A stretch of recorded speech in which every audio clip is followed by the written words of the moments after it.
Buenas tardes, Enrique. Buenas tardes, Pedro. Bienvenidos a todos los que asistís esta tarde a esta nueva sesión de Jovenpa Federación, Jovenpa Conecta.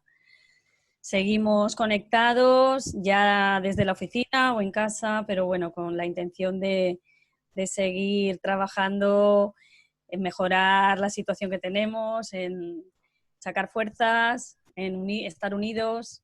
Y bueno, para eso esta tarde contamos con la colaboración de Fundesem, de Aquora y de SEUNE Business School. Y vamos a estar con Enrique de la Rica, que es director de SEUNE. Y bueno, ya para dar la bienvenida está con nosotros Pedro Menárquez, que es presidente de Jovenpa de Vega Baja. Bienvenido, Pedro, muchas gracias, cuando quieras. Muy buena, muchas gracias y bueno, bienvenido, dar las gracias sobre todo al amigo Enrique, que es yo ya lo comenté en el grupo de Jovenpa, es una de las personas que más conoce el mundo de la innovación, ha estado implicado en la innovación desde hace muchísimo tiempo, antes de que fuera una moda, porque él lleva casi 30 años dirigiendo y bueno, Snowdean en la Escuela de Negocios SEUNE, una de las más innovadoras porque bueno, está en el norte y ahí ha habido mucha innovación desde hace muchísimos años y ha liderado la innovación en España y él ha sido bueno, pues, gran responsable de las grandes mentes que han salido de esa escuela de negocios y bueno, él, aparte está yo lo conocí a Enrique afortunadamente en un curso en la Universidad de Georgetown, en Estados Unidos, en el cual pues, yo, estando en el aeropuerto, yo venía de Fundesen y bueno, él amablemente hicimos amistad enseguida y se ofreció a llevarme al hotel. Iba con su hijo pequeño, que ya de pequeñito lo estaba enseñando a lo que era el mundo del aprendizaje, de la innovación, de la cultura empresarial. Y la verdad que es muy amable, me llevó al hotel casi sin conocerme de nada y guardo un recuerdo de aquel viaje y de aquella experiencia magnífico. Y él ha estado muy vinculado a ese tipo de experiencias internacionales. De hecho, han abierto en China con gran éxito pues lo que es la escuela de negocios se une ahí en China, que es una apuesta muy interesante para atraer capital humano de China y sobre todo que los profesionales en España también se puedan formar en un país que está avanzando a un ritmo muy rápido, ¿no? Un ritmo endiablado, ¿no? Entonces, bueno, pues yo dar las gracias a Enrique, sobre todo de la ponencia que nos va a mostrar hoy sobre algo tan interesante y tan necesario como es cómo gestionar la adversidad generada por el COVID, que esto nos vale para cualquier adversidad que vaya a venir, que no van a ser pocas, ¿no?, en la vida del empresario. Entonces yo creo que esto nos vale para todo, ¿no? Esto es como la experiencia, nos va a valer para cualquier cosa y yo creo que es súper interesante y sin más, pues darle las gracias de nuevo a Jovenpa, a Fundesen, a SEUNE y a Aquora y ahora disfrutar de la ponencia de Enrique. Enrique, un abrazo y muchas gracias. Muy bien. Un placer verte de nuevo, Pedro, y un placer compartir con vosotros, con Jovenpa, este webinar para analizar las claves de esta desescalada en la que estábamos inmersos. En primer lugar, muchas gracias por esta presentación y, en segundo lugar, mi agradecimiento a todas las personas de Jovenpa que habéis participado, habéis decidido dedicar una parte de vuestro tiempo a participar con nosotros en este webinar. Agradecimiento que hago extensivo a las 3 organizaciones que hacen posible que esto sea una realidad: a Fundesem Business School, SEUNE Business School y Aquora Business Education. Bueno, voy a comenzar con 5 mensajes. Voy a alterar el orden de los factores. Normalmente siempre terminamos con 5 ideas y yo quiero comenzar con 5 ideas muy importantes. Y para ello me voy a ir apoyando en una serie de transparencias. Para ello voy a comenzar con esta imagen que tenemos aquí de 1929. Empezó un jueves y la prensa lo denominó Jueves Negro. Las acciones de Wall Street comenzaron a caer de manera preocupante. El viernes el proceso continuó y la prensa habló de Viernes Negro, pero ya el lunes fue el auténtico descalabro. A partir de ese momento muchas empresas veían como su valor en bolsa tendía a cero y aquello supuso la pérdida de cientos de miles de puestos de trabajo en Estados Unidos. Un auténtico crash, conocido hoy todavía como el crash del 29. 10 años después, el 1 de septiembre de 1939, Hitler invade Polonia, dando comienzo a la Primera Guerra Mundial. Una contienda que no únicamente nos dejó más de 25 millones de víctimas, sino que dejó el continente europeo absolutamente destrozado. No únicamente a nivel social, sino a nivel de infraestructuras, fábricas, elementos de producción, el continente desolado. Posteriormente, a principios de la década de los 70, empezamos a comprobar como un producto que hasta entonces había sido considerado prácticamente una utility sin valor, como era el petróleo, empieza a tener una escalada de precios. Hasta entonces, el barril donde se contenía el petróleo, el continente, tenía incluso un precio superior que el propio contenido, pero de repente empezamos a ver cómo los precios del petróleo empiezan a subir. Y comienza otra crisis importante, conocida como la crisis del petróleo. En Estados Unidos, sobre todo, parece que su modelo va a quedar absolutamente destruido porque todo el modelo de la sociedad norteamericana se basaba en movilidad a través de unidades de transporte, sea automóvil, autobuses, camiones, etcétera, etcétera. A finales de la década de los 80 y principios de los 90, muchos recordaréis que volvimos a utilizar aquellas denominaciones de viernes negro, lunes negro, porque de nuevo nos vimos sacudidos por tremendos shocks bursátiles, pero no únicamente Wall Street en Estados Unidos. Esos shocks bursátiles se producían en diferentes continentes. Al mismo tiempo vivíamos crisis de diferentes monedas. En México, en Brasil, en Japón, en diferentes lugares del mundo, incluida nuestra España. Acordaros que por aquel entonces todavía teníamos nuestra querida peseta y en aquellos años estamos viendo cómo continua y constantemente el gobierno devaluaba la misma. Importantes crisis económicas. ¿Y quién nos recuerda? El boom de Internet, aquella burbuja que creció con las empresas.com y que a principios de los 2000 explotó, generando también un gran terremoto económico y un gran impacto. Y por supuesto, todavía hoy conservamos en nuestra retina esa imagen de las personas de Lehman Brothers con la caja, con sus objetos personales, abandonando para siempre su puesto de trabajo. La caída de Lehman Brothers y otras muchas instituciones financieras motivada por aquel concepto que se denominó hipoteca subprime, que arrastró a la economía de todo el mundo. Por lo tanto, quiero compartir con vosotros la primera idea y muy importante. Crisis hemos tenido siempre. Siempre han existido todo tipo de crisis. Yo me he remontado únicamente 100 años atrás, pero si nos remontamos 500 años atrás, crisis, y de todas ellas se sale. Lo comento porque hay mucha gente que piensa que esto del COVID es una crisis que nos va a llevar a todos por delante, nuestros negocios, la economía, la deuda. Hay quizá mensajes demasiado catastrofistas. Y por eso es conveniente acordarnos de esto. De las crisis se sale, pero es más, de todas las crisis se sale, y hay gente que sale en una dirección, la de los perdedores, y hay gente que sale en otra dirección, la de los ganadores. En todas las crisis hay losers and winners. Y depende de lo que hagáis ahora, con vuestros negocios, con vuestras decisiones, el sentido hacia el cual vais a circular. Si vais hacia el grupo de los perdedores o si actuáis ahora para formar parte de ese grupo de winners que suelen salir de todas las crisis. Por cierto, a lo mejor conocéis a estos compañeros que me acompañan en esta imagen. Efectivamente, es una imagen tomada en abril de 1975, en aquella crisis del petróleo. Y estos señores son Paul Allen y Bill Gates. ¿Qué estaban haciendo? Efectivamente, fundar Microsoft. Fundaron Microsoft. Y no fueron los únicos que fundaron empresas en aquella crisis del petróleo. También en aquella época, Steve Jobs y Steve Wozniak fundaron Apple.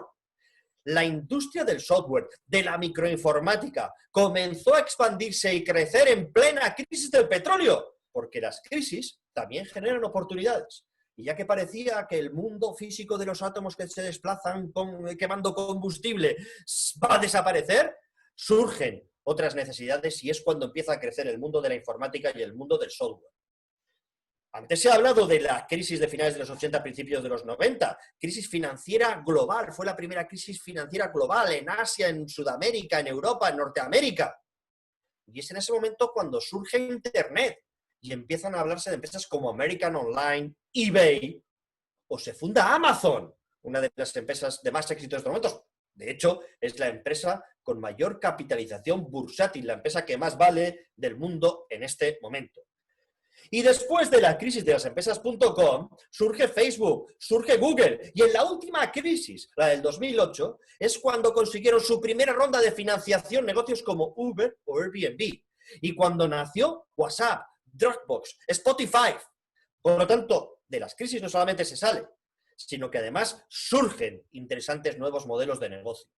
Esta fotografía la hemos visto en más de una ocasión en los últimos tiempos, porque es de la última pandemia global, la gripe española de 1918.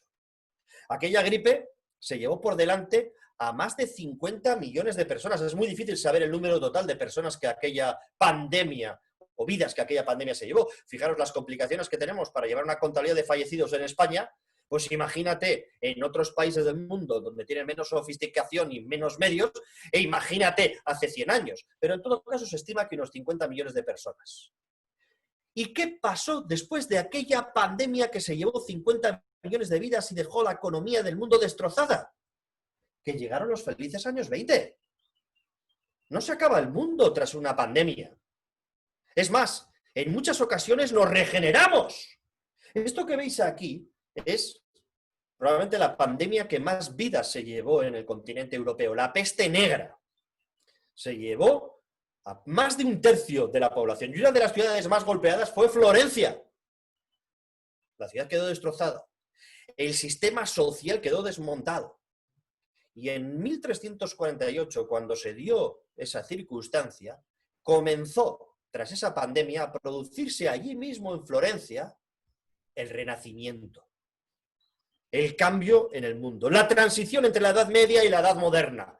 Por lo tanto, las crisis son una gran palanca de transformación y de cambio. Cuarto mensaje. Esta crisis es muy distinta a la crisis de 2008. ¿Por qué? Porque la crisis de 2008 fue ante todo una crisis financiera, mientras que la crisis que tenemos hoy es una crisis derivada del parón de la demanda motivado por la necesidad que han tenido los gobiernos del mundo de tener a las personas confinadas en cuarentena para prevenir la evolución de ese contagio. Y esa economía no es que haya quedado plenamente parada. Todos hemos visto cómo hay muchos negocios, sobre todo todos aquellos que tienen una importante componente digital, que han visto crecer su negocio en esta crisis. La crisis económica afectó a todos. No había liquidez, no prestaban dinero los bancos. Sin embargo, esta crisis ha afectado a unos más que a otros. Y como toda crisis, al final acaba por llevarse ¿a quién? A los dinosaurios, a los que no reaccionan. Como sucedió con aquel meteorito que cayó sobre la Tierra. Pues bien, el COVID es otro meteorito. Perdón, porque se me han ido para adelante las transparencias. Ahí la vemos. El COVID, como os decía, es otro meteorito. Y ese meteorito, disculpad un momento, porque me han botado las transparencias. Os decía anteriormente que ese meteorito se va a llevar por delante absolutamente a todos aquellos que no estén preparados para asumir este cambio. ¿De acuerdo? Bueno, la tormenta perfecta. He dibujado el escenario, la tormenta perfecta. Y vosotros, los empresarios, sois los capitanes de este barco. Estamos en un barco y alrededor tenemos olas espectaculares, vientos huracanados. Esto parece verdaderamente el fin del mundo. ¿Y qué sucede en un barco cuando nos encontramos en una tempestad de estas características? Que la tripulación está asustadísima, acongojada, muerta de miedo. ¿Y qué es lo que hace la tripulación? Busca con su mirada al capitán. Y claro, imaginaros que el capitán está también con esa cara de acojonado, preocupado, con miedo, no sabe qué hacer. Esto es una situación impredecible, no sabemos cómo actuar. Bueno, sería el auténtico caos. La tripulación lo que espera es ver el rostro sereno de su capitán, que tiene todo bajo control. Y eso es lo primero que tenéis que hacer en vuestras empresas. Sois capitanes, tenéis a vuestra tripulación y tenéis que demostrar que tenéis todo bajo control, aunque no sea así. Aunque no tengamos ni idea de lo que va a suceder, pero tenemos que demostrar que esta crisis no va a superarnos. Lo digo porque veo a muchos empresarios y directivos actuar en el sentido contrario. Se les ve más asustados que a sus propios equipos. Hay incertidumbre, no sabemos lo que va a pasar, y si vuelve otra vez la pandemia, y si hay un rebote. No podemos manifestar esa intranquilidad ante nuestros equipos. Por lo tanto, vamos a ser capitanes. ¿Y un capitán qué es lo que tiene que hacer? Tomar decisiones. Aunque sean decisiones que no las tenemos muy meditadas, pero en un momento determinado la tripulación quiere ver cómo el capitán, que mantiene la calma, da una instrucción y dice 5 grados a babor, avante a toda máquina. Ni él sabe lo que va a suceder, pero la tripulación actúa y dice, joder, estamos en buenas manos. Este hombre sabe lo que hay que hacer. Acordaros de esa comparativa porque sois capitanes y tenéis a vuestra tripulación pendiente de vuestras decisiones. Es tiempo, como decía anteriormente Pedro, de tomar decisiones, pero de tomar decisiones en un entorno de incertidumbre y en un entorno adverso. Y aquí es donde voy a hacer una reflexión sobre cómo utilizar nuestro cerebro para tomar decisiones. Como veis, nuestro cerebro tiene dos componentes. Aquí tenemos el lado racional y en el otro lado la componente emocional. Tenemos que comprender a la perfección cómo funciona nuestro cerebro para tomar las decisiones que necesitamos en este momento de adversidad. Voy a comenzar por la componente racional, que en estos momentos es quizá la más sencilla, pese a la incertidumbre. Y claro, todos los empresarios tenemos que tomar decisiones en nuestro negocio pensando en el inicio de esta nueva etapa, el camino hacia la recuperación. En estos momentos os estoy hablando desde Seúl, en Bilbao, donde afortunadamente hemos vuelto a la actividad porque nos encontramos ya en esa fase 2 de la desescalada. Tenemos ya nuestros negocios preparados para iniciar esa senda de la recuperación. Ahora bien, ¿qué hemos de tener en cuenta sobre esta recuperación? ¿Cómo va a ser la recuperación? Que es la gran duda que tenemos todas las personas y todos los empresarios. ¿Cómo va a ser esta recuperación? Yo trabajo con una matriz que tiene dos elementos que son muy importantes para decidir lo que tenéis que hacer en este camino de la recuperación. El primer elemento es este que tengo aquí a mis espaldas. Le llamo el índice del impacto del distanciamiento social. Tenemos unas medidas que han venido aquí para quedarse durante largo tiempo, conocidas como distanciamiento social. Esos 2 metros que tenemos que mantener entre personas, esas mascarillas que tienen que acompañarnos a cualquier lugar, esa imposibilidad de juntarnos más de un determinado número de personas. Lo primero que tenemos que medir es el impacto del distanciamiento social en cada uno de nuestros modelos de negocio. Y la otra variable de la matriz que os voy a presentar a continuación es esta de aquí, el nivel de digitalización de nuestro negocio.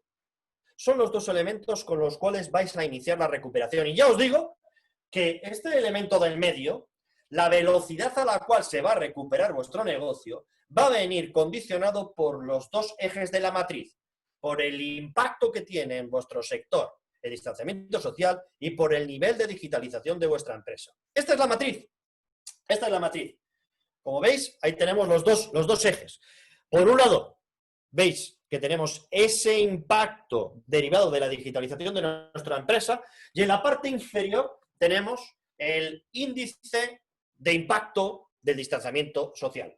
Podemos tener negocios a los que les afecta muy poquito el distanciamiento social y que tienen un bajo nivel de digitalización, y al mismo tiempo podemos encontrarnos todo lo contrario, niveles que tienen o empresas que tienen un alto nivel de digitalización y bajo impacto del distanciamiento social.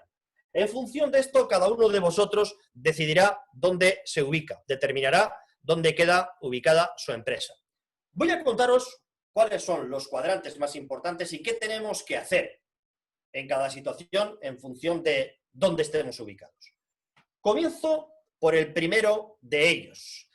Ese cuadrante que veis ahí corresponde, como he dicho anteriormente, a empresas que tienen bajo impacto del distanciamiento social en su modelo de negocio y que a la vez están altamente digitalizadas. Como veis, son empresas vencedoras. Son las empresas de las que se ha dado en llamar la economía del confinamiento. Hemos estado todos metidos en nuestras casas y esas empresas no únicamente han podido continuar con su actividad, sino que han crecido de manera espectacular su volumen de negocio. Todas las empresas relacionadas con el ocio digital, Netflix, Amazon Prime, HBO, las empresas de telecomunicaciones, que por supuesto aprovecho en estos momentos para felicitarlas, porque verdaderamente ha sido sorprendente. Toda España metida en sus casas, todas las familias en sus hogares, teletrabajando, haciendo videoconferencias, viendo series de Netflix, y hemos tenido muy poca incidencia en la caída de estas conexiones. Yo al principio pensaba que se nos iba a venir el mundo abajo, que íbamos a perder la conectividad. Las empresas de telecomunicaciones son también las que han tenido un gran éxito en esta situación. Y hay otras empresas. En estos momentos estamos haciendo esta conferencia a través de Zoom, una aplicación que conozco muy bien porque he visitado muchas veces la empresa en San José, prácticamente desde sus inicios. Y os diré que antes de esta crisis tenían 300.000 usuarios aproximadamente y en un momento determinado superaron la barrera de los 100 millones de usuarios. El crecimiento de Zoom ha sido espectacular y esto que veis aquí es el crecimiento de su valor en bolsa. En esta otra gráfica veis que hoy Zoom vale más en bolsa que la combinación de las 10 principales aerolíneas del mundo: American Airlines, United, Lufthansa, British Airways, Air France, KLM.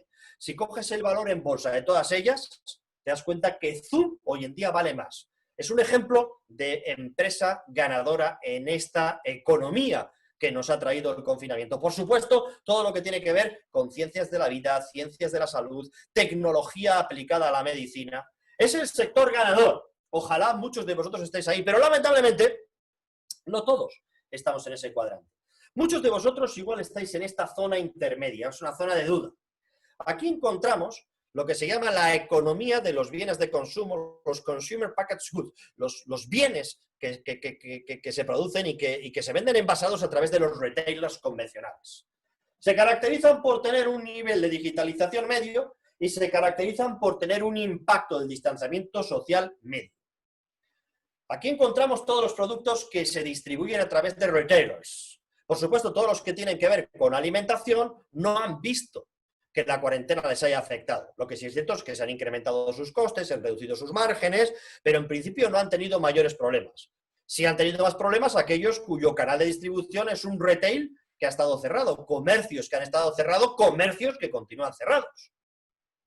Por ejemplo, en el mundo textil hay muchos comercios que no tienen canales online, los pequeños comercios, ¿vale? Inditex, Zara ha podido seguir vendiendo online, pero no todos los comercios han podido hacerlo.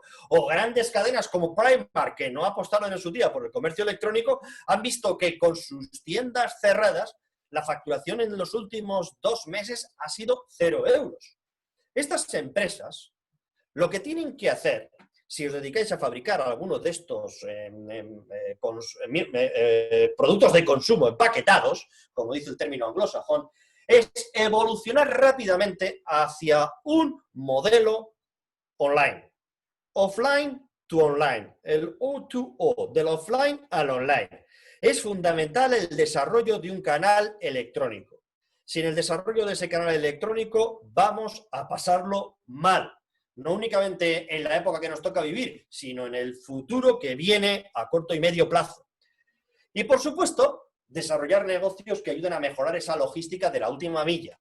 Ha sido espectacular el crecimiento de la entrega de paquetes durante toda esta cuarentena que hemos vivido. En la parte de abajo, ¿qué nos encontramos? En la parte de abajo nos encontramos, en esta zona de aquí, a todo el sector primario. La industria, la agricultura, la pesca. Son sectores donde el impacto del distanciamiento social no existe, salvo las medidas de seguridad que tenemos que tomar. Pero al contrario de lo que le sucede al señor del restaurante o al señor de la tienda, no hay limitaciones en cuanto al aforo y al número de clientes.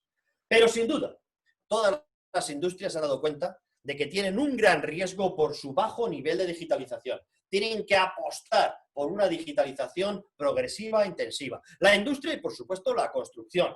La digitalización ha venido aquí para quedarse y es algo que hemos de acelerar en estas circunstancias.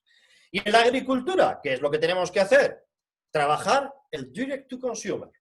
Y de hecho, no únicamente en la agricultura, todo aquel que sea productor tiene que pensar que podemos encontrarnos de nuevo en una situación en la que se limite la afluencia del consumidor a los puntos de venta.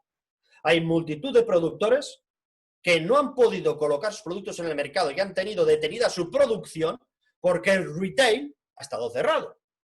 Y para evitarlo lo que tenemos que hacer es potenciar el canal directo al consumidor. Aquí tenemos una de mis empresas favoritas, es Naranja, que me trae directamente desde la Comunidad Valenciana hasta mi casa las naranjas directamente recogidas del árbol. Es un ejemplo de los muchos productores que están potenciando su canal digital. Otra de las empresas que utilizo es esta, que me trae patatas gallegas directamente a mi hogar. Productores que desarrollan el canal electrónico. Ese es el elemento clave estas empresas que se encuentran en esta zona.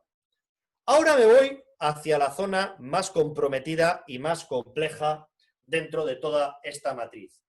Aquellas empresas que, como veis aquí, tienen un alto impacto del distanciamiento social. Aquellas que todavía se ven afectadas y aquellas que puede que se vean más afectadas si volvemos a tener un rebrote. Por ejemplo, aquí se encuentra el sector de la educación.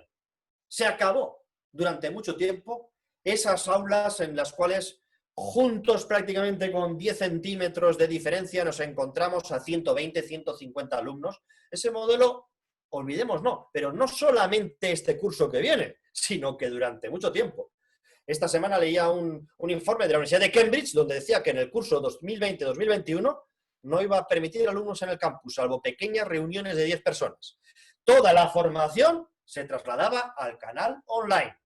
No les queda otro remedio a estos negocios que tienen un alto impacto del distanciamiento social que apostar por el desarrollo del canal online, digitalizar todos sus procesos. Lo estamos viendo a marchas forzadas en el mundo de la educación, pero es que a todos los niveles, desde la educación infantil hasta la educación ejecutiva, tenemos que apostar por modelos como este que estamos utilizando, con sesiones a través de videoconferencia en lugar de las clásicas conferencias en un salón todos juntos. Otro ejemplo, el mundo de los gimnasios, olvídate, personas sudando, respirando, máquinas en las cuales el individuo está continuamente tocándolas. Si ya de por sí los gimnasios eran un espacio con mucha suciedad, imaginaros ahora, esa suciedad puede llevar aparejado un incremento del riesgo de contagio. Por lo tanto, olvidémonos. Los gimnasios lo que tienen que también es buscar nuevas fórmulas, nuevas herramientas, plataformas de estas características para llegar a sus clientes. Ser conscientes, además, que esta crisis ha aumentado la preocupación de los individuos por su bienestar. De hecho, os habréis dado cuenta que en el momento en el que ha llegado las primeras fases de la desescalada, nos encontramos por las ciudades, pero es que miles de personas caminando, haciendo deporte, corriendo. Nunca ha habido tanta gente saliendo a disfrutar de la naturaleza, porque el individuo se ha dado cuenta en esta crisis que hemos vivido la importancia que tiene su bienestar. Y el bienestar no es únicamente físico, es también psíquico. Meditación, yoga, salud.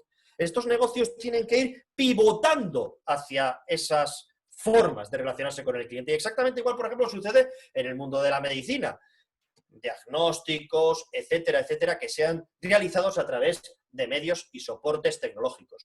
Lo mismo la banca, el sector de los seguros, etcétera, etcétera. Como veis ahí, total reinvención de sus canales. No pueden seguir dependiendo de lo que suceda con el distanciamiento social. Y estas empresas, educación, gimnasios, peluquerías, bancas, seguros, tienen que potenciar de manera definitiva su canal electrónico para tratar de subir un escalón, porque aquí se encuentran en un grave peligro. ¡Ojo! Y si no evolucionan hacia arriba, ¿qué les puede suceder? Pues que podemos ir hacia abajo, porque aquí se encuentra el sector más perjudicado, lo que yo llamo la economía congelada. Probablemente os suene esta imagen. Un Airbus 380 aterrizando en uno de los aeropuertos más curiosos que tenemos en España, que es el aeropuerto de Teruel, que básicamente es un aparcamiento de aeronaves. Dadas sus condiciones climatológicas, es un lugar excelente para tener aparcada una aeronave cuando no la vas a utilizar. Mira, casualmente, antes de esta pandemia, me encontraba en Alicante y pasé por Teruel y me fijé en el aeropuerto y habría unas 20, 30 aeronaves. Hace 2 semanas superaron las 100 aeronaves, entre ellas 2 Airbus 380, como este que está aterrizando en este momento, que probablemente no vuelvan jamás a transportar personas.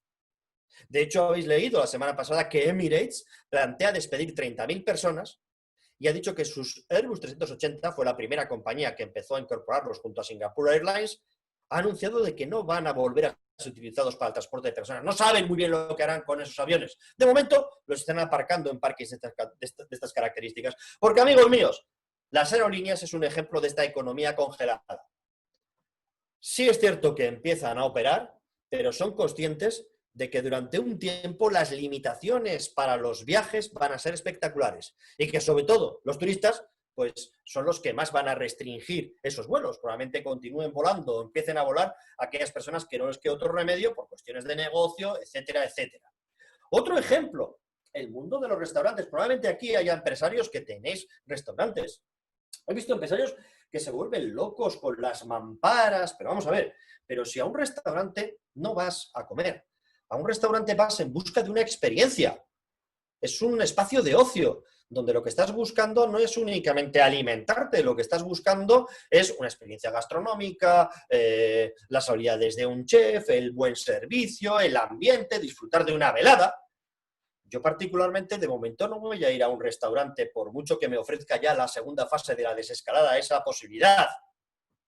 Si lo que tengo que hacer es estar metido en una pecera, lejos de mis interlocutores, tengo que estar vigilando continuamente si el camarero que me sirve viene con mascarilla o sin mascarilla, si tose o no tose, si pasa por al lado de otros clientes, si algún cliente en el local tose, si me levanto para el servicio y me voy a cruzar cuando sale del servicio con otra persona, imaginando cómo serán las condiciones de seguridad en la cocina. Durante mucho tiempo, por mucho que la ley permita que los restaurantes abran, el negocio se va a ver muy afectado. Es el cuadrante más perjudicado. O, por ejemplo, todos habéis visto el partido de fútbol, la Bundesliga, que se ha reanudado la semana pasada. Era realmente patético y triste ver esos partidos de fútbol. Estadios como el del Borussia de Dortmund, donde podemos tener 75.000 almas gritando, y estaba vacío. Se escuchan a los jugadores hablar, darse instrucciones, cuando les dan una patadita y se quejan. Esto no es fútbol, es otra cosa que se parece, pero no es fútbol. Estos espectáculos van a tener grandes limitaciones. ¿Y qué les queda por hacer? Lo que tienen que hacer es pivotar. Los que se encuentran aquí abajo, de nada les sirve la digitalización, porque no podemos teletransportar a las personas, es decir, ahí no se puede sustituir, en los aviones no podemos sustituir el teletransportar a las personas en lugar de tenerlos dentro de un avión. Entonces, en estas circunstancias, estos modelos de negocio tienen que pivotar. Airbnb, por ejemplo, es una plataforma digital, pero sus clientes se alojan en casas físicas. Booking, reservas de hoteles, es una plataforma digital, pero la gente se aloja en hoteles convencionales. Estos negocios tienen que procurar pivotar a la mayor velocidad posible. ¿Cuál es la última carrera que ha ganado Fernando Alonso? Seguro que aquí hay muchos aficionados al motor y saben que su última victoria ha sido hace 2 días, en la IndyCar. En la IndyCar virtual. ¿Por qué? Porque lo que estamos asistiendo en este proceso de confinamiento ha sido a muchos espectáculos deportivos virtuales. Por ejemplo, yo soy un apasionado del motor y he estado viendo carreras de Fórmula 1 donde los competidores eran los pilotos reales. Y este sector no es nuevo, no es algo que haya surgido con este confinamiento. Antes de este confinamiento, el mundo de los eSports estaba creciendo de manera espectacular. Deportes virtuales. Esos deportes virtuales, esos eSports, en Estados Unidos están comenzando a tener audiencias que se asemejan a la de los partidos de la NBA. Y es más, mucha gente lo ha descubierto ahora con este confinamiento. No teníamos fútbol, no tenemos Fórmula 1, pero sí que tenemos espectáculos deportivos virtuales. Y muchos de esos espectadores van a permanecer enganchados a los eSports, incluso dentro de un tiempo cuando se levante esta cuarentena. Y por eso son muchos los equipos deportivos, entre ellos, por ejemplo, varias franquicias de la NBA, donde han creado su división de eSports. Eso es pivotar, amigos míos. No quedarnos de brazos cruzados esperando a que esto termine, a que llegue milagrosamente una vacuna y que termine el distanciamiento social. Decisiones, es lo que comentábamos anteriormente. Un capitán que toma decisiones. Y en muchos negocios no va a quedar otro remedio que pivotar. Por ejemplo, el Circo del Sol, otro espectáculo que tiene en estos momentos detenidas sus actividades, pero ha pivotado hacia clases virtuales de maquillaje, hacia sesiones de gimnasia, hacia formación en ejercicios parecidos a los que hacen en sus espectáculos. ¡Pivotar! La realidad aumentada y la realidad virtual está permitiendo que muchos negocios, sobre todo aquellos que se dedican a experiencias presenciales, la trasladan a un entorno virtual. Esa es la palabra clave, pivotar. Mirad, amigos, no sé en qué sector estaréis cada uno de vosotros, pero la clave es, si nos encontramos en un lugar de estas características, pivotar y salir de aquí lo más rápidamente posible. Y para todos los demás, una máxima clara, digitalización. acometer ya la transformación digital. Llevamos mucho tiempo hablando de transformación digital y la gente lo ha ido postergando, como que esto no va con ellos, como que ya llegará el momento. Los negocios que más han sufrido no son únicamente aquellos que están muy afectados por el distanciamiento social, sino aquellos que tienen un bajo nivel de digitalización. Y ojo, de las decisiones a tomar, hay una que es muy importante también. Es cuándo poner fin a nuestro negocio.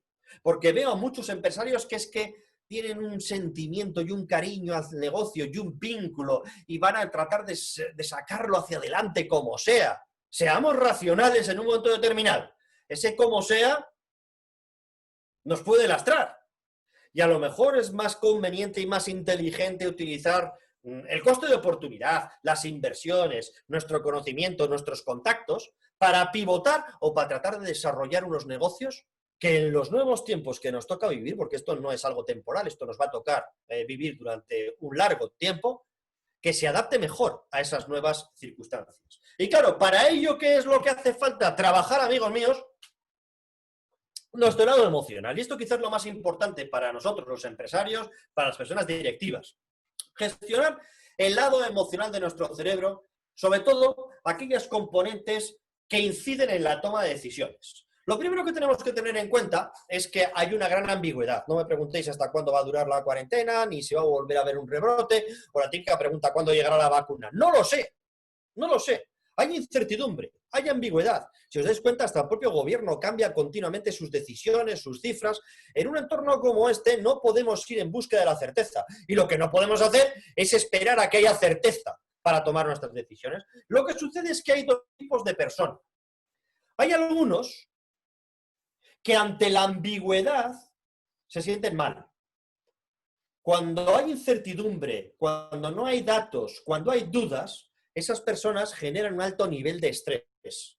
Y eso afecta a su toma de decisiones. No toma decisiones y en sí mismo no tomar una decisión es una decisión. Pero es que además es una decisión que no tomas conscientemente, que la estás tomando por factores externos. Personas a las cuales les estresa esta ambigüedad. Y luego, por el contrario, hay personas para las cuales la ambigüedad, la incertidumbre, el cambio les pone cachondos. Como decía anteriormente Pedro, a mí me entusiasma el mundo de la innovación y yo soy personas de estas características que estoy disfrutando en entornos como este. Me gusta pensar, imaginar, soñar, inventar. Todo está cambiando y tenemos que crear cosas desde cero. No sé en qué lado de esta matriz os situaréis, pero amigos míos, si estáis cerca de ese punto de poca tolerancia a la ambigüedad, vais a sufrir muchísimo. Porque la incertidumbre y la ambigüedad van a formar parte de nuestro escenario durante mucho más tiempo de lo que creemos. Por lo tanto, ¿qué tenemos que hacer? Trabajar habilidades que nos ayuden a movernos hacia ese lado. ¿Cuáles son esas características que hacen que la persona se sienta a gusto, por decirlo de alguna manera, con un cierto nivel de ambigüedad y de cambio? Lo primero que tenemos que hacer es aprender a gestionar nuestros miedos. El miedo a equivocarnos, el miedo a cometer un error, el miedo nos paraliza, el miedo contribuye a esa preocupación patológica que muchas personas tienen y que hacen que teman tomar una decisión. Y como decía anteriormente, el miedo impide que decidas y en sí mismo es una decisión. Por lo tanto, lo primero y más importante es aprender a gestionar nuestros miedos. Segunda cuestión, tenéis que trabajar la autoestima. ¿Por qué? Porque hay personas que precisan un reconocimiento externo en todo lo que hacen. Son personas con la autoestima baja. Buscan el reconocimiento de los demás. Y todas sus actuaciones y sus decisiones vienen condicionadas por esa necesidad de recibir un feedback positivo. Y por lo tanto arriesgan poco. Únicamente toman aquellas decisiones en las que sepan que van a obtener un éxito o algo positivo para buscar ese reconocimiento. Hay que trabajar la autoestima. Tenemos que ser individuos a los cuales nos importe bien poco lo que opinen los demás sobre nosotros, porque esa será la única posibilidad que tenemos de atrevernos a tomar decisiones arriesgadas en un entorno de completa incertidumbre. Número 3. Tenemos que trabajar lo que yo llamo la autoeficacia. Mirad, En esta crisis me he encontrado a muchas personas que están paralizadas y me dicen, Enrique, es que yo no estoy preparado, esto me viene grande. Individuos que a lo mejor pues, les han nombrado directores generales de una compañía recientemente y, disculpad un momento porque estoy viendo en la pantalla una información, algo compartido, no sé qué estará ocurriendo, pero estoy viendo que alguien está compartiendo su escritorio y sería conveniente... Sí, lo estoy viendo, Enrique. Estaba intentando ver quién era para quitarlo, ¿vale? Estamos en ello. Elena, si puedes echar un vistazo también, gracias. Hay alguien que está repasando su presentación del Club de Evaluadores, ¿eh? Perfecto, y así quitamos ningún fondo, perfecto, y así, ¿eh? Muy bien, decía que anteriormente, personas que dicen que esta crisis les está sobrepasando, que ellos no están preparados para una circunstancia como la actual. Si tú no estás convencido de ser el individuo mejor preparado para resolver esta situación, no lo vas a resolver. Hay una escena de una película que a mí me encanta, en la saga de Star Wars, cuando Luke Skywalker intenta sacar con la fuerza de su mente su nave de un entorno pantanoso, y no puede. Y le dice al maestro Yoda, maestro, esto es imposible. Una cosa es mover con la fuerza piedras y otra cosa es sacar una nave de estas características. Y el amigo Yoda coge su mano y la saca. Y le dice, solo es imposible en tu mente. Si tú piensas que es imposible, jamás lo vas a lograr. Y dice una frase que a mí me encanta, hazlo o no lo hagas, pero no lo intentes. Eso de decir, está bien, lo intentaré. ¿Qué quiere decir cuando alguien dice, lo intentaré? Pues que no está convencido de ser capaz de hacerlo, pero ya que te has empeñado, lo intentaré. Tenemos que pensar que estamos absolutamente preparados para sacar adelante nuestro negocio. Tenemos que potenciar nuestra autoeficacia. Siguiente cuestión a tener muy en cuenta, controlar nuestra ansiedad. Cierto nivel de ansiedad está bien porque te pone en alerta, pero cuando la ansiedad ha venido aquí para quedarse, cuando permanece demasiado tiempo o cuando tiene unos niveles elevados, se puede convertir en un problema físico y psíquico. Y por último, en esta crisis tenemos que potenciar la flexibilidad cognitiva. La flexibilidad cognitiva significa diferentes formas de pensar. No basta con tener un plan A, tenemos que tener un plan A, B, C, D, 1, pi, gamma, omega, rojo, verde. Hay mucha gente que a lo mejor tiene 3 planes, pero son todos confeccionados con la misma forma de pensar. Y puede que no funcionen. Necesitamos diferentes líneas de pensamiento, necesitamos potenciar el pensamiento divergente y ello exige una flexibilidad cognitiva, diferentes formas de pensar y no tratar de aplicar siempre las mismas medidas o medidas que hayamos tomado en otras circunstancias parecidas a la actual. Y lo más importante es ser líderes, ejercer como líderes. Pero ¿os habéis preguntado alguna vez por qué la gente sigue a determinados líderes? ¿Por qué la gente sigue a estas personas, líderes políticos, espirituales, empresariales? Es fundamentalmente por una palabra que es la última que quiero compartir con vosotros y que es fundamental. La palabra ilusión. Y el líder hoy en día tiene que transmitir ilusión.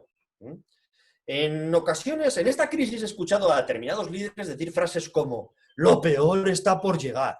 Además, con un tono compungido, hombros estrechos, rostro de preocupación. No puedes lanzar a la gente ese mensaje. Tampoco podemos mentir, y decir que esto es Hollywood. Pero tenemos que ser transmisores de ilusión. Porque la ilusión es la que mueve a las personas. Y además la ilusión tiene diferentes componentes, siendo el más importante el estímulo. Un pequeño estímulo hacia las personas es el que hace que pongan en alerta y en actividad su capacidad de ilusión. Ya lo decía el gran Punset, que por cierto, creo que la semana pasada se celebró o se conmemoró un año de su fallecimiento, y él decía que es precisamente en el estímulo donde se inicia el circuito de la ilusión y de la felicidad. ¿Esto qué quiere decir? Que tenemos que lanzar a nuestros equipos estímulos que alimenten su ilusión. Insisto, no es cuestión de mentir, no es cuestión de engañar, es cuestión de eliminar negativismos, de eliminar mensajes negativos y construir esos estímulos que hacen que nuestro equipo recupere la ilusión. Porque ya lo decía nuestro amigo Daniel Goleman, el liderazgo auténtico se distingue por la capacidad del directivo a la hora de inspirar en otros energía, pasión y entusiasmo. Y es en estos momentos cuando necesitáis todos vosotros ese liderazgo activo, transmitiendo esa energía, esa pasión y esa ilusión. Y antes del turno de preguntas, quiero terminar con una frase con la que he comenzado al principio. Es esa frase que dice que la crisis es la mejor bendición que puede sucederle a una persona, a un país. ¿Por qué? Porque la crisis es la que trae avances, la crisis es la que genera progresos. La creatividad, la innovación, nace de esa angustia como el día nace de la noche oscura.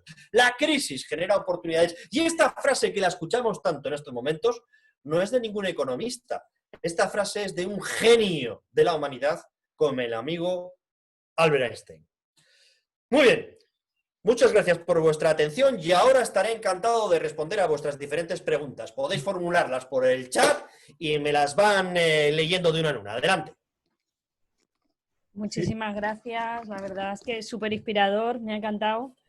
Y esta sesión, como la estamos grabando, yo creo que hay que verla de nuevo otra vez para seguir profundizando, me gusta un montón.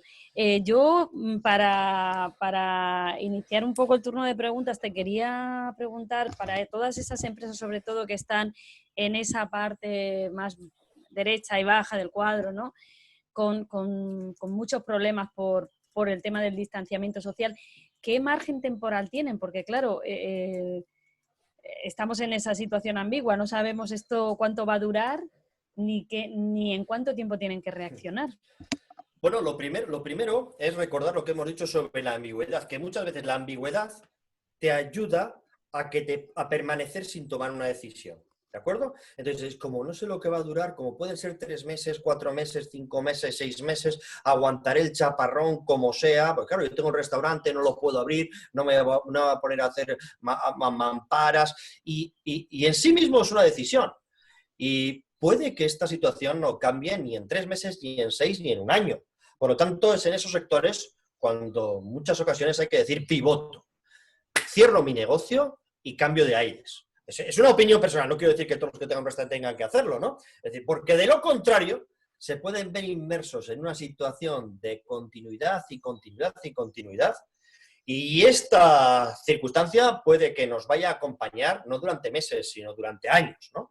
Entonces, hay que buscar el momento en el cual uno tiene que decidir pivotar. También implica un alto riesgo, ¿eh? Es decir, y también depende de la situación personal de cada uno. Implica un alto riesgo porque en un momento determinado dices, cierro el restaurante, esto, lo uno, lo otro, voy a empezar a hacer otro negocio, y resulta que puede que en septiembre ya nadie más vuelva a hablar de la COVID-19 y del coronavirus, ¿no? Pero sin duda es el momento de decisiones, y lo que no tenemos que hacer es postergar la decisión por algo que tiene tanta incertidumbre y que no tenemos ninguna certeza de que vaya a ser una realidad. Sí. Si queréis formular alguna pregunta, Pedro. Voy a hacer yo una, bueno, Enrique, magnífica ponencia, no esperaba menos, conociéndote.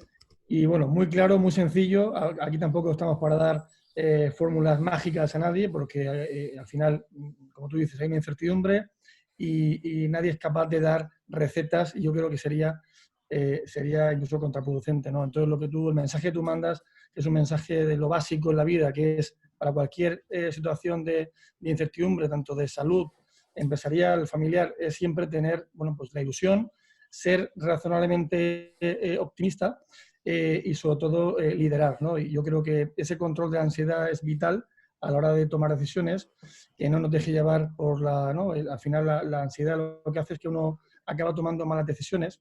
Entonces, yo lo comentaba también con un compañero, yo me encanta preguntar a todo el mundo, o sea, a cualquiera, ¿no? A cualquier persona que yo conozca, me gusta preguntarle qué está haciendo, ¿no? Y gracias a la plataforma que nos da Jovenpa, nos permite preguntar a muchísimos empresarios qué es lo que están haciendo, porque cada uno, oye, pues está tomando decisiones, como tú dices, unos acertarán, otros no, pero es que el no acertar yo creo que no es en sí un fracaso. El fracaso sería estar paralizado, ¿no? El estar paralizado yo creo que es el mayor fracaso de una persona y sobre todo de un empresario, ¿no?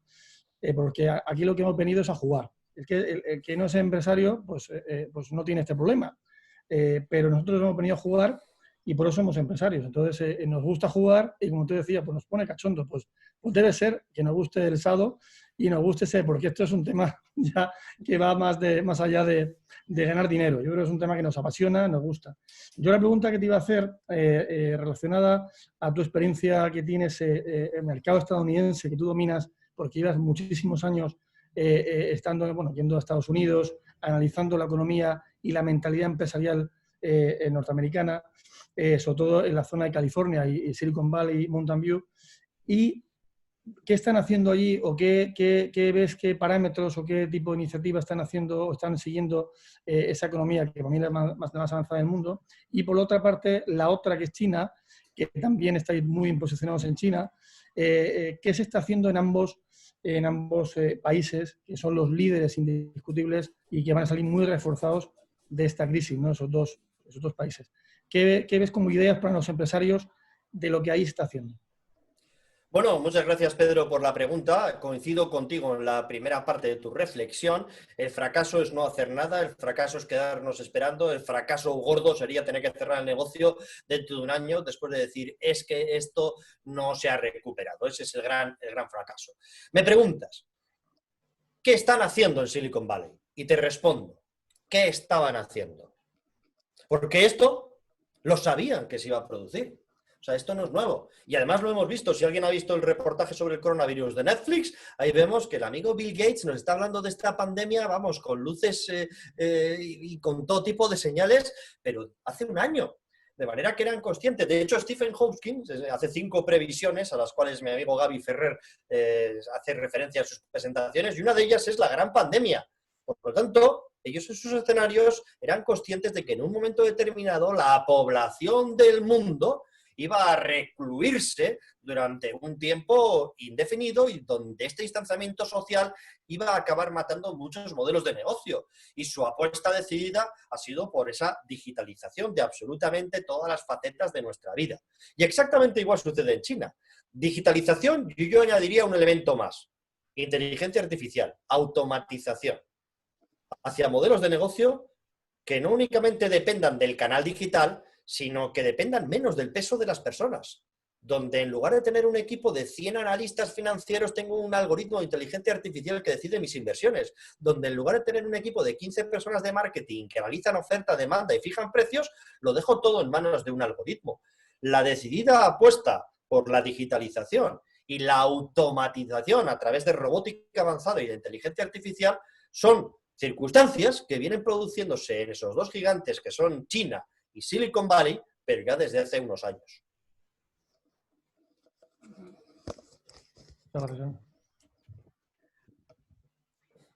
Quería darle un momentito la palabra, creo que está por aquí, si no se ha marchado, Ana. No, ahora mismo no la veo. Vale, creo que estaba Ana de Fundesem, pero ahora mismo no la veo. Así que nada, nos iba a decir algunas cosillas. Bueno, pues sabéis que tenemos un convenio para asociados con Fundesem, que hay un montón de acciones formativas que entiendo yo que van ahora a pasar precisamente a ese canal online sobre todo. Y bueno, pues que hay un descuento especial para asociados de Jovenpa y bueno, quería comentarlo también ya que está colaborando en esta sesión esta tarde. Y yo creo que sí que una de las cosas es seguir formándonos. Y te quería preguntar precisamente por eso, ¿cómo ves tú el mundo de la formación en el que estás inmerso? Bueno, yo antes lo ha dicho Pedro, es decir, yo soy un apasionado de todas estas cuestiones, de la innovación, de la tecnología, de la digitalización. Nosotros estamos creciendo con nuestra actividad online, pero el otro día, por ejemplo, me hacían una entrevista desde una televisión mexicana, porque nosotros fuimos la primera escuela de negocios española que en 1998 creó un MBA online apoyado en tecnologías de lo que en su día denominamos presencialidad digital. Entonces, lo que ha venido esta pandemia es a decir, oye, aquel camino que iniciamos y que tanto nos costó hace 20, 22 años, pues demostrábamos que era la tendencia hacia la cual caminaba la sociedad. Hay mucha gente que dice que esta pandemia va a cambiarlo todo. Yo creo que no va a cambiar nada. Esta pandemia lo que va a hacer es acelerar el cambio, un cambio que ya se estaba produciendo, porque todo esto de lo que hemos hablado, robotización, automatización, inteligencia artificial, biotecnología, digitalización, comercio electrónico, es algo que lleva muchos años entre nosotros. Pero lo que va a hacer es acelerar el cambio, sin duda. Y bueno, ya finalmente yo te preguntaría por el sector turístico, porque sabes que estamos en una comunidad, una provincia, una ciudad, nuestras ciudades son muy turísticas, muchos hoteles dependen muchísimo de este tema y la verdad es que, claro, la preocupación es grande, lógicamente. Bueno, sin duda, si yo estuviera en el sector turismo, sería un sector a pivotar, un sector en el cual, como os he dicho anteriormente, diría cómo represento estas experiencias en un entorno virtual, con tecnología, etcétera, etcétera. Porque cabe la posibilidad de que esta circunstancia vaya a afectar en mayor medida de lo que pensamos y durante un tiempo mayor de lo que pensamos, ¿de acuerdo? Lo que está claro es que tampoco podemos en estos momentos decir cerramos todos los hoteles, porque, insisto, hay tanta incertidumbre, alguno igual, y ojalá sea yo el que me equivoco, pero alguno a lo mejor en septiembre dice, me estoy acordando de aquel friki que nos contó en Jovenpa, lo de que el mundo tal, porque es que esto ha vuelto a la normalidad, el coronavirus ha desaparecido, tenemos una vacuna. Cabe esa posibilidad, por supuesto, y que dentro de un año, por estas fechas, nadie se acuerde, o que lo comentemos con los amigos tomando una paellita. ¿Os acordáis que estuvimos confinados hace un año? Ojalá sea así, ojalá sea así. Pero en todo caso, yo si soy un empresario que tengo todos mis huevos puestos en ese sector, voy a tratar de diversificar como sea, aprovechar la caja que me queda no para seguir manteniendo esos negocios, sino para diversificarme, porque esto se puede volver a repetir.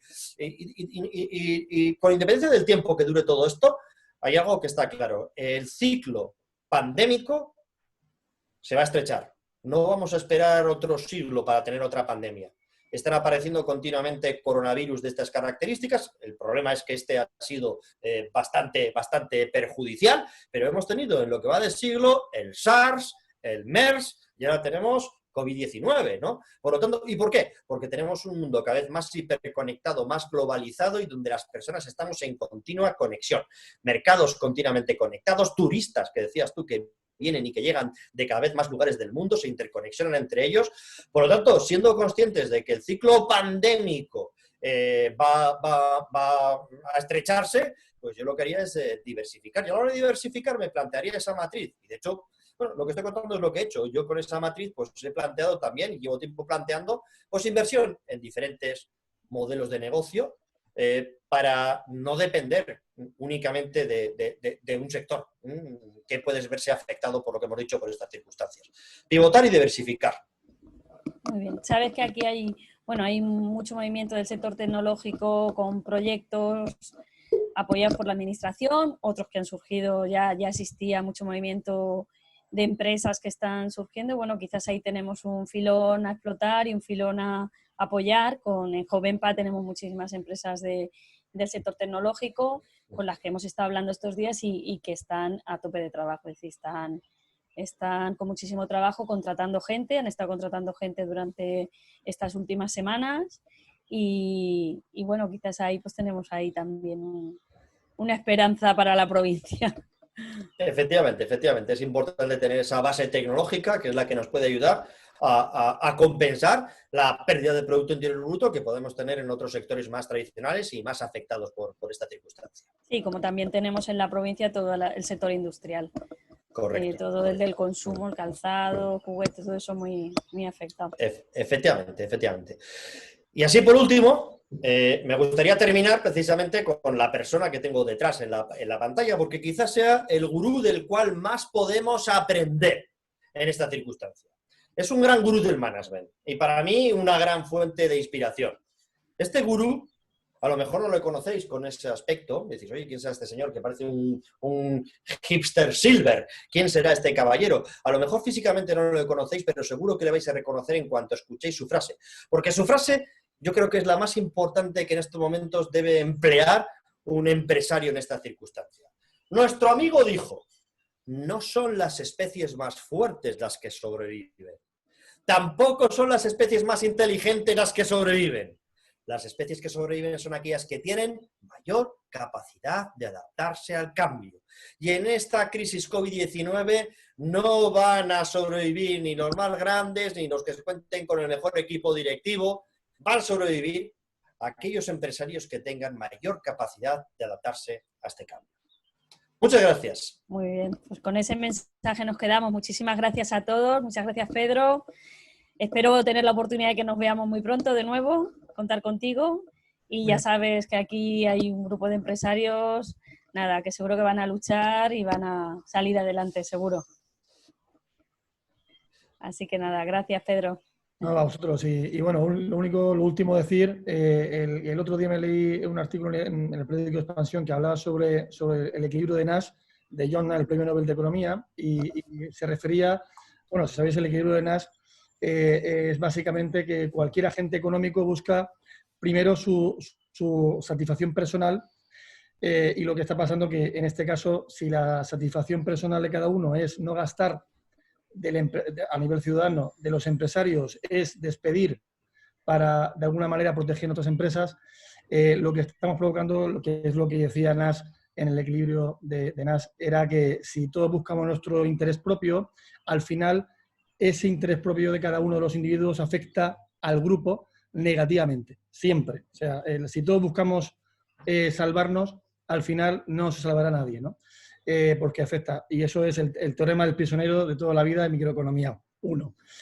Aquí lo que yo de Jovenpa y lo que el mensaje que transmitimos de Jovenpa es que, por favor, los empresarios intentemos, en la medida de lo posible, mantener el empleo, utilizando todos los medios a nuestro alcance, pues los ERTES, los ICO, todo lo que con todas las limitaciones que tenemos, porque tampoco tenemos grandes ayudas, pero sí que es verdad que si nosotros hacemos lo que es el drama más grande, generamos más incertidumbre a la economía de la que ha generado el COVID, que es un parón de 2 meses, 3 meses, que afecta muchísimo a la economía en cuanto a PIB, pero lo que está afectando realmente, lo que afecta en el futuro no es el parón de 2 meses o 3 meses, sino realmente la incertidumbre, la ansiedad y sobre todo las malas decisiones que tomen consumidores y empresarios en vista de que el futuro creemos que va a ser negro, no voy a consumir, si no consumo las empresas van a despedir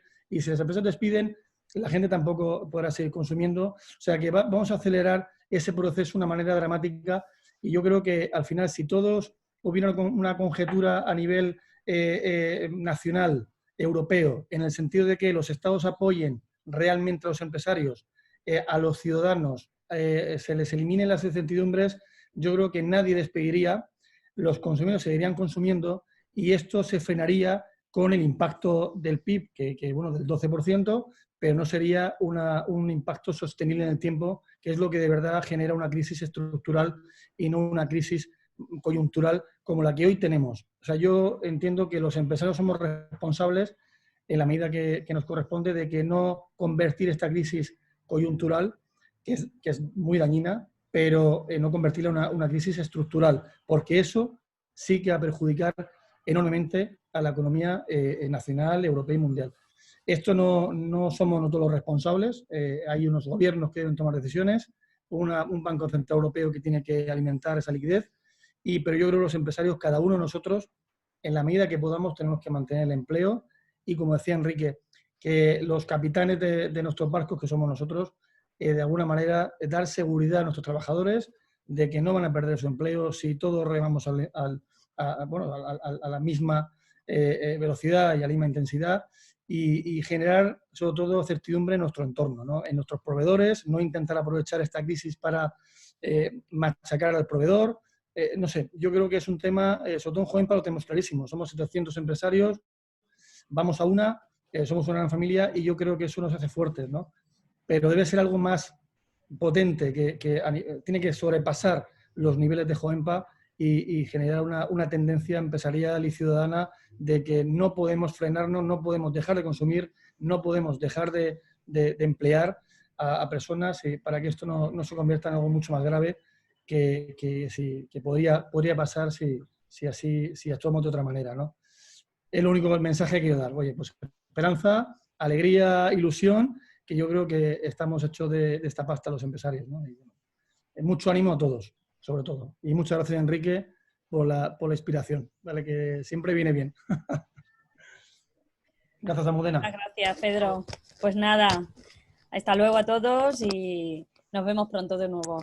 Bien, gracias.